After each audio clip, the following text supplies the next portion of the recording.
নমস্কার, আমুদরিয়া নিউজে সকলকে জানাই স্বাগত। প্ল্যাটফর্মে থাকা কামরায় গিয়ে সজোরে ধাক্কা মারল ওই ট্রেনের ইঞ্জিন। মঙ্গলবার সকাল 8:30 নাগাদ ঘটনাটি ঘটেছে কোচবিহার জেলার দিনহাটার মহকুমার বামনহাটে। তাতে কামরায় থাকা দুটি শিশু সহ অন্তত 8 জন জখম হয়েছেন। একটি শিশুর অবস্থা বেশ সিরিয়াস। প্রাথমিকভাবে জানা গিয়েছে ইঞ্জিনের নিয়ন্ত্রণ হারিয়ে ফেলেছিলেন চালক, তাতেই দুর্ঘটনা ঘটেছে। ঠিক কি হয়েছিল দেখা যাক। এদিন সকালে আলিপুরদুয়ার থেকে ট্রেনটি বামনহাটে পৌঁছয়। তারপরে আর 5 দিনের মতো ইঞ্জিনটি আলাদা করে ইন্টারসিটির কামরায় জোড়ার কাজ শুরু হয়। ইঞ্জিনটি খুলে ফেলার পরে সেটি ইন্টারসিটির কামরাগুলিতে জোড়ার জন্য কাছে গিয়ে দাঁড়ানোর কথা। তার আগেই চালক নিয়ন্ত্রণ হারিয়ে ফেলায় সেটি সজোরে ধাক্কা মারে কামরাগুলিতে। প্রত্যক্ষদর্শীদের একজন জানান, যখন ধাক্কা মারল ইঞ্জিনটি তখন মনে হলো যেন বোমা ফাটল। বামনহাট রেল উন্নয়ন দাবি সমিতির সদস্য মানিক পাল জানান, এটি নিছক দুর্ঘটনা না নাশকতামূলক তা তদন্ত করে দেখা হোক। কি বলছেন প্ল্যাটফর্মে থাকা যাত্রীরা, শুনে নেব তাদের মুখ থেকেই। এখানে জোড়া দেওয়ার জন্য আনতেছিল, এমন পিক আপে আসছে, এখানে মেরে দিচ্ছে।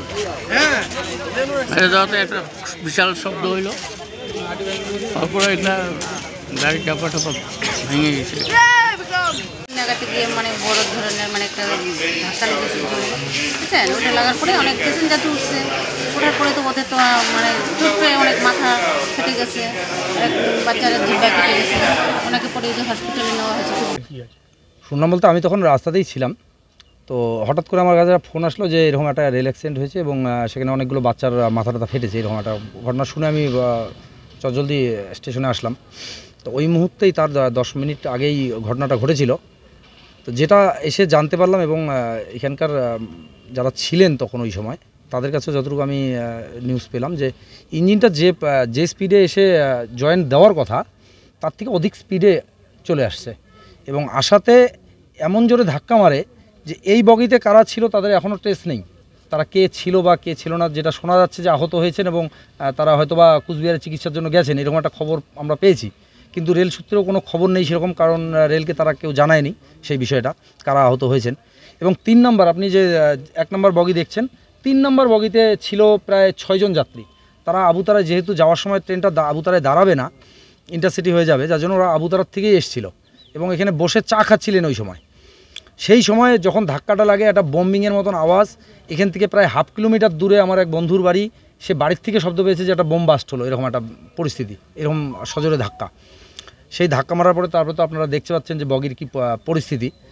তবে আমি একজন বামনহাট রেল উন্নয়ন দাবি সমিতির সদস্য হয়ে এটা আশা করব যে রেল খুব দ্রুততার সাথে এটা তদন্ত করবে এবং এর সাথে কারা জড়িত বা কার নেগলিজেন্সিতে এরকম একটা ঘটনা ঘটতে পারে, যেটা মানে সবসময় তো রেলের যাত্রী সুরক্ষার একটা প্রশ্ন সবসময় রেলের জন্য আছেই।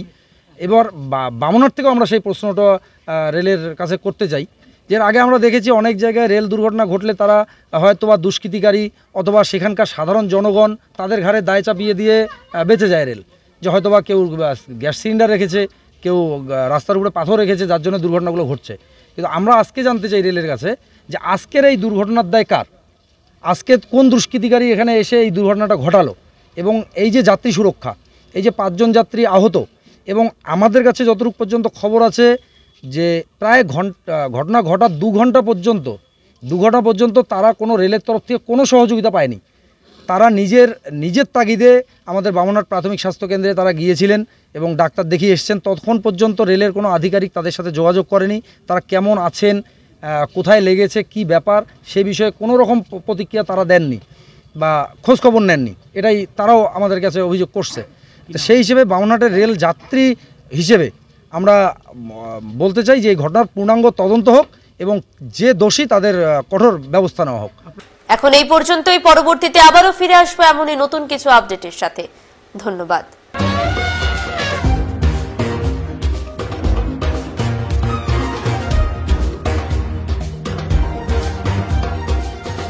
আসছে হাতিও অভিযান, প্রতি শনিবার ঠিক রাত 9টায়।